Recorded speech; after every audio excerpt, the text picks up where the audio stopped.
T20 के बाद one day series में इंग्लैंड टीम हार गई हिंदुस्तान से। आज टीम चेंजिंग की है लेकिन वो काम नहीं आ सकी। वो डिफेंड नहीं कर सके 304 रन जैसी टीम है, जैसी बॉलिंग है, लेकिन ओपोनेंट बहुत बड़ी टीम है। चेज करने में कोई मैच नहीं है दुनिया की टीम में। अगर किसी ने चेज करना हो तो जरूर हिंदुस्तान की इस बैटिंग लाइनअप को देखें, कैसे सुकून से मजे से 300 रन प्लस चेज करते हैं।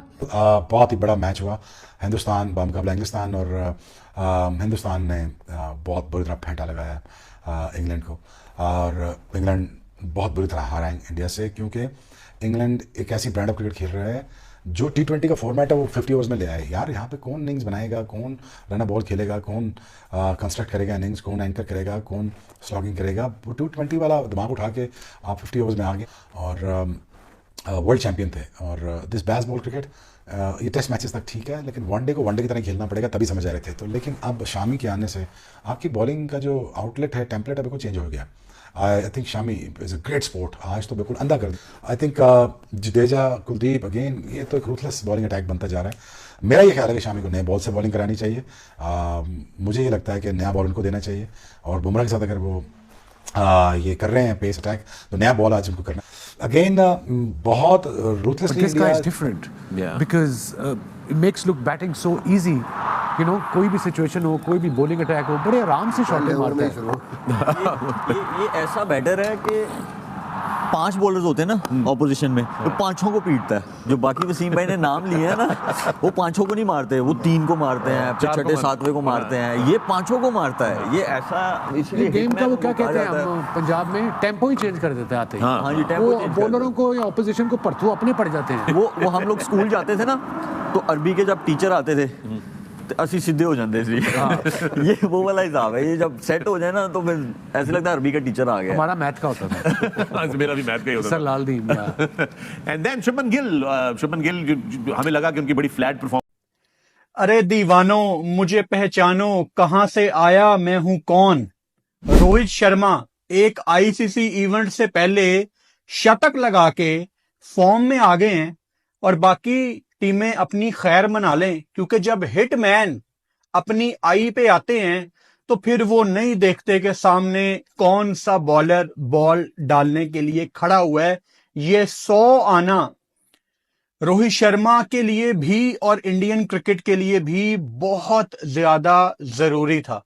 इंडिया ने इंग्लैंड को कटक में भी हरा दिया।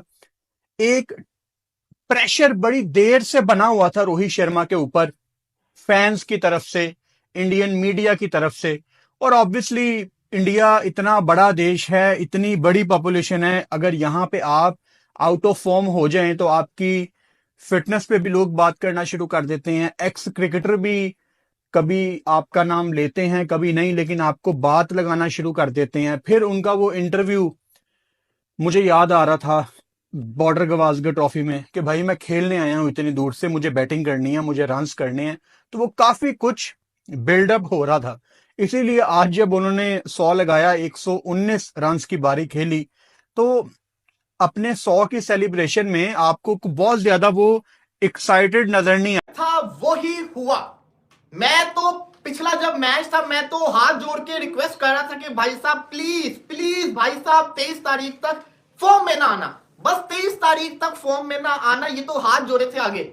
लेकिन नहीं, मतलब कि जो मैंने बोलना होता है, यकीन करो कि जो मेरे मुंह से निकल जाए उसके उल्टा ही होके रह जाता है। जो मैं बोलूंगा उल्टा ही होगा। अब भी मिड इनिंग्स में कह के गया था कि मुझे ये चेज होता नजर नहीं आ रहा। 5-5 उनके पास जेन्युइन फास्ट तगड़े जेन्युइन बॉलर्स हैं जो 10 ओवर करवाने की ताकत रखते हैं। प्रॉपर बॉलिंग लाइनअप के साथ 300 चेज करना नॉट पॉसिबल, नहीं होगा 300 चेज। ये मैं उछल के बोल रहा था।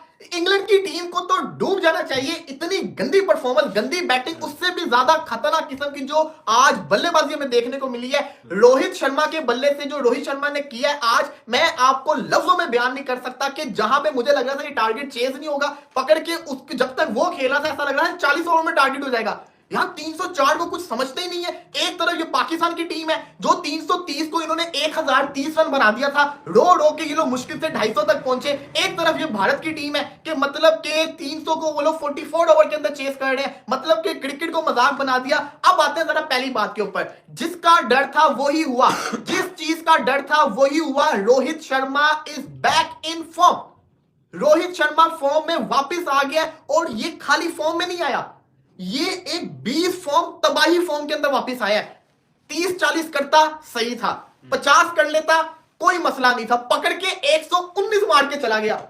77 बॉलों के ऊपर 80 बॉलों के ऊपर 119 मार के चला गया, 7-8 छक्के मार दिए, रुका ही नहीं, रुकने का नाम ही नहीं लेता, रख रख के मारे जा रहे, रुकने का नाम ही नहीं ले रहा ये शर्मा। इसलिए मैं कह रहा था, क्योंकि मुझको पता था उमर, मुझे कंफर्म यकीन था कि जब इसका बल्ला चलेगा ये बहुत मारेगा। इसके अंदर एक फ्रस्ट्रेशन भरी हुई है, ये तपा बैठा हुआ है अंदर, इसके अंदर बहुत ज्यादा गुस्सा है जो कि निकलना है। और मुझे डर था कहीं वो 23 तारीख को ना निकल जाए। वो तो शुक्र है कि इंग्लैंड में निकल गया, लेकिन ये रुकने वाली चीज नहीं है ना। हमने इसको अपनी लाइफ में छोटी सी भी तो जिंदगी गुजारी है, उसके अंदर इतना देख लिया कि जब ये बंदा आउट ऑफ फॉर्म होता है तो ये लंबा आउट ऑफ फॉर्म होता है। जब ये बंदा मारना शुरू करता है ये आपकी धोती खोल के रख देता है, चाहे धागा खोल के रख देता है, चाहे वो फिर 2019 का वर्ल्ड कप हो, सेंचुरीज आपको याद होंगी, फिर चाहे वो एशिया कप हो अगेंस्ट पाकिस्तान, फिर चाहे आज जरा पुराने मैचेस का आपको याद करवा दूं, ये 2000 क्या इसने हार किया कोई ना, उसके अलावा 2024 का जो टी, ये बंदा बना ही आईसीसी टूर्नामेंट्स के लिए है। मतलब कि आईसीसी टूर्नामेंट आता नहीं है, रोहित शर्मा अंग्रेजियां लेके आ जाते हैं।